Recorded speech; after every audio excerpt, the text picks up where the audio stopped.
Hello, all. This is Dr. Dave Maslach talking to you about reciprocity.com. The E is written with a 3. And in this particular video, I'm going to talk to you about a simple trick to find the best graduate programs or PhD programs that are available. So if you don't know, I'm a professor of innovation strategy and entrepreneurship, and I created this whole reciprocity project to give back as much as I possibly can because there were so many people that helped me out along the way that I just want to help you out as much as I possibly can. There's lots of people around the world that are making these decisions, so I want to make it as easy for you as you possibly can. So, what is a simple trick to find the best PhD programs or best graduate programs available for you?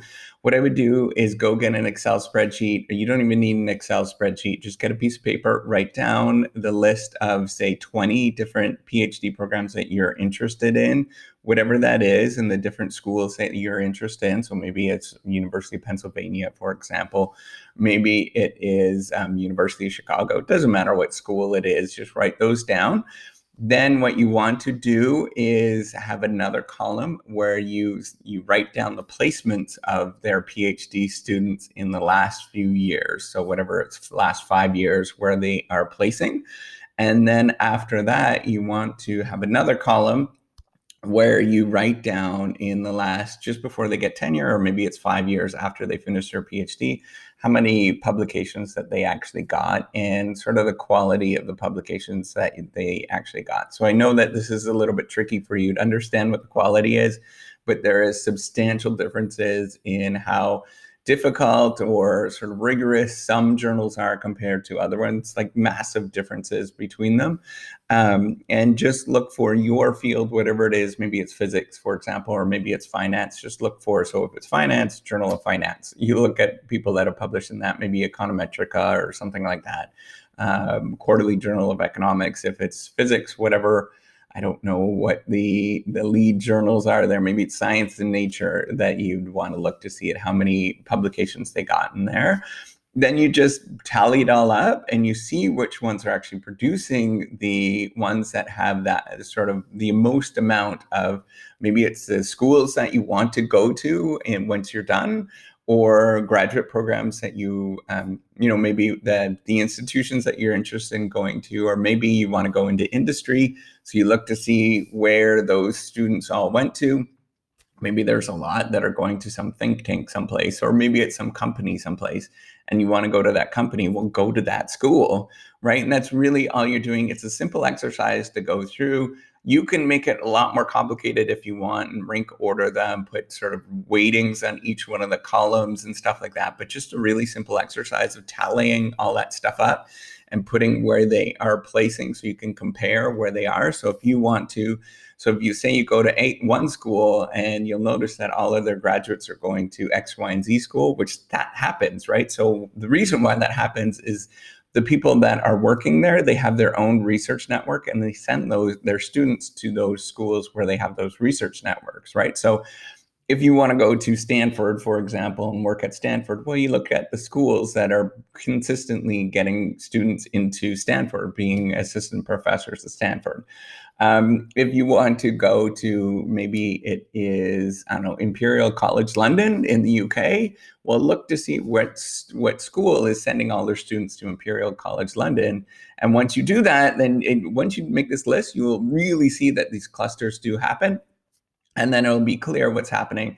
There's a couple of other things that's really nice when you do this project. So I personally did this recently for something that I had to do, a very major event that happens in a professor's career that I had to do, and it was a great exercise for me personally. And it shouldn't take you more than basically an evening, or maybe it is like a whole day. So for me, it took me about an evening. I just sat down. I think I started at like 8 o'clock and I went until, I don't know, 11, 12 o'clock at night, sort of tallying all this kind of stuff up. And it was miraculous when I saw this. I saw some really interesting things that I would have never thought about for me personally. And it's going to be sort of individual for each individual person that's out there, right? So you should be thinking about this. And it shouldn't, if it takes too long, if it's taking you days and days and days, your net is too broad. It is far too broad. You got to narrow it down and pick the ones that you want to go to.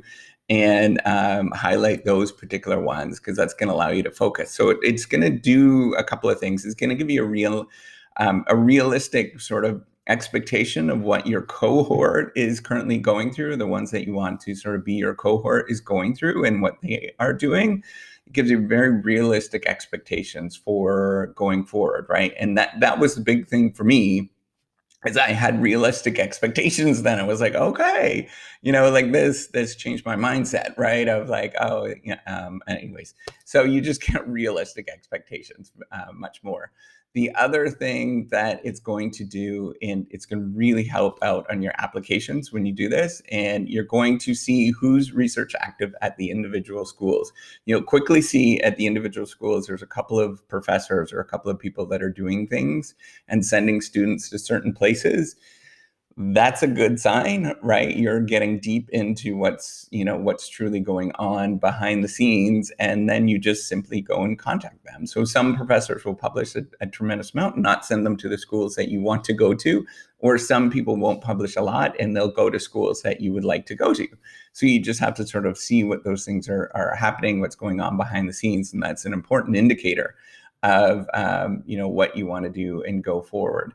So the other thing that you're going to do is it's going to really narrow down and get you to think about and write a good research proposal for those individual schools. It's going to give you a very clear idea of what the individual schools are all about and what you should do for writing your applications very, very clearly, because then you can write in your application, so-and-so went blah, blah, blah here, and I really like their research and what they are doing, and I would love to be like them.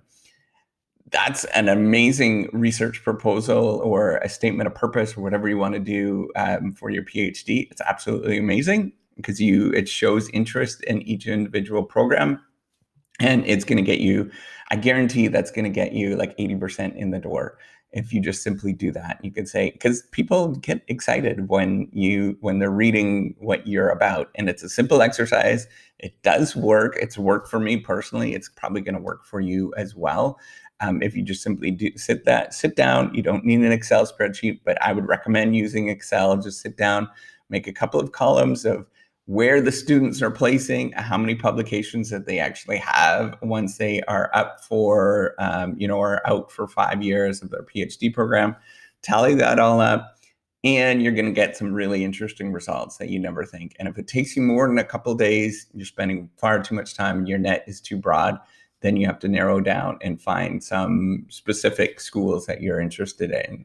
All right, so that's it. Hopefully you enjoyed this video. Take care and have a wonderful day. Give me a thumbs up, by the way, if you like it, and do subscribe to the YouTube channel. Bye.